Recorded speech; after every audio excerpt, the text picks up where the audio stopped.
जुड़ गई तुझसे ये मेरी जिंदगी। मैंने तो पाई तुझ में मेरी हर खुशी। कह गई मुझसे खुद ये बातें तेरी।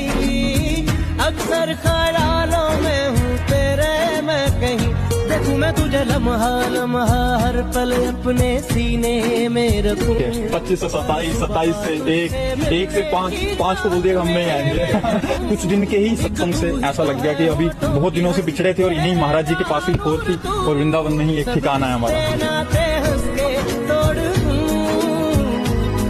बस तुझसे दिल का रिश्ता जोड़ दूं सब रिश्ते नाते हंस के तोड़। जैसे पूज्य महाराज जी कभी अपने सत्संग में कहते हैं जन्म जिताए, वैसे जीत गए और वो आगे भी वही जिताएंगे जैसा भी है।